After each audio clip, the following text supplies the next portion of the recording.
You think travel is painful? Crowded airports, dry cabin air, and delays that wipe out weekends. Now flip it. No check-in desk, no security line, no boarding gate. A car rolls straight onto the tarmac, stairs drop, and you walk into a flying penthouse that waits for you. That is how billionaires move. Stay with me, because by the end of this video, you will know the tricks the ultra-rich use to cross the planet without most people ever realizing they were in town. For most people, travel is a product. You buy a ticket, accept whatever the airline offers, and hope nothing explodes your schedule. For billionaires, travel is control. They decide when the plane leaves, who steps on board, which name appears on the paperwork, and how much of their movement the world is allowed to see. Airports are not a place they go through, they are a problem they pay to delete. No lines, no random seat assignments, no overhead bin fights. There is also a very different kind of risk. A delay is annoying for you. A leaked itinerary for them can mean stalkers, protesters, or a real security threat waiting at arrivals. That is why every trip mixes privacy and protection. Assistants coordinate with private terminals, security teams clear the route, and staff sign strict silence agreements before they ever see the schedule. When your name can move markets, even your boarding pass becomes sensitive information. If regular travel is about getting from point A to point B, billionaire travel is about making sure almost nobody can prove they ever left point A at all. So what does that look like once they leave the ground?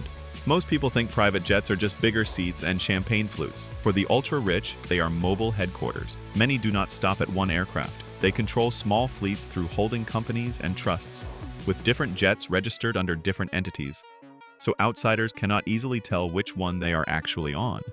Sometimes one plane takes off first, and another follows from a nearby airport, which makes it almost impossible for casual trackers to know where the real passenger is. Inside, these jets feel more like luxury apartments than cabins.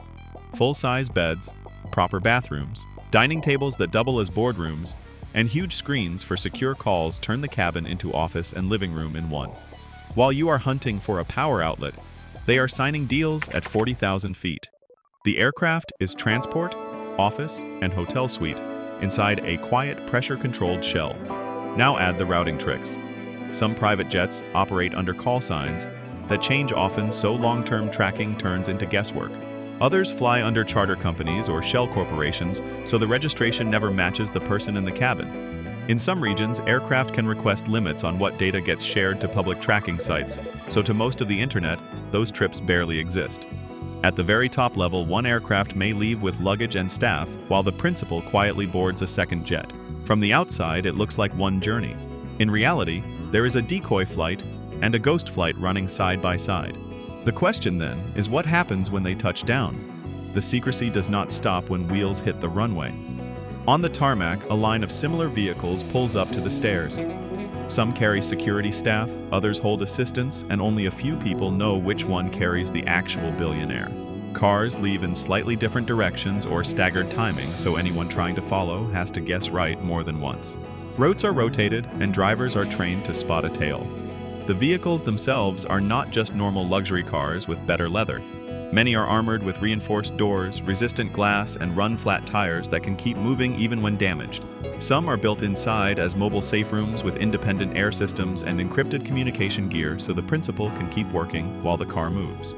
For high-risk clients, a support car follows with extra protection officers and medical equipment ready for anything from a traffic accident to a targeted attack. On the biggest trips, the operation starts to look like something from a political visit. Convoys coordinate with local police, streets are briefly blocked, and entrances are swapped at the last minute. To outsiders, it looks like regular traffic and a slightly overstaffed security team. To the people running it, every meter of that route is planned days in advance. And if they do not feel like dealing with any airport or city at all, they can take the whole show onto the water.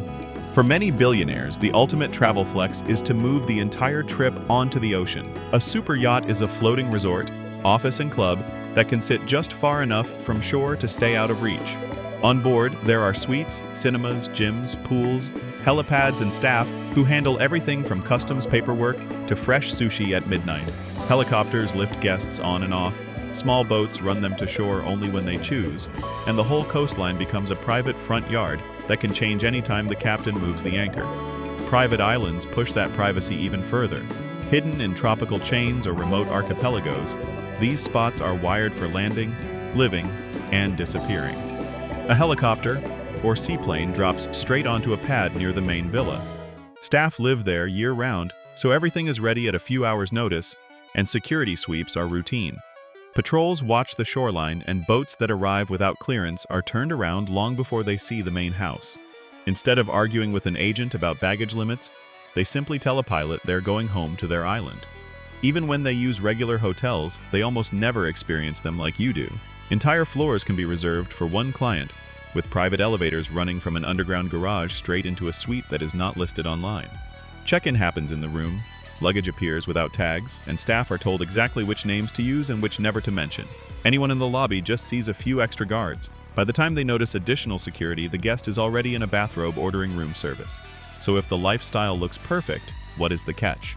From the outside, this all looks like a dream. No lines, no crowds, no chaos. Planes that wait for you, islands that belong to you, cars that shield you. But the same walls that keep danger out also keep almost everyone else at a distance. Security paranoia becomes normal. Last-minute route changes become routine. And even simple things like wandering through a normal airport or exploring a city alone can feel impossible. That kind of life can be surprisingly lonely. Many billionaires travel with tight inner circles and protection teams they trust, yet almost nobody ever meets them casually. Every new friend is vetted. Every new place is scouted. When you move through the world inside jets, convoys, and gated compounds, it starts to feel like you never actually touch the places you visit. The more untouchable you are, the harder it is to feel like a normal person anywhere. So yes, the perks are wild. Private medical teams on standby, hotel floors only they can access, chefs at 40,000 feet and islands waiting whenever they need to disappear. They are playing the travel game on a level most people will never see. But those same systems remind them every day that they are targets, not just tourists. The real question is simple. If you could step into that cage for a week, would you honestly take the trade? Now you have seen how the top slice of the world really travels. From private jets that act like flying fortresses to ghost routes, decoy convoys, super yachts, private islands, and hotel suites that might as well be invisible. Their money lets them bend almost every rule of movement, but it also locks them into a life where nothing is random and almost nothing is public.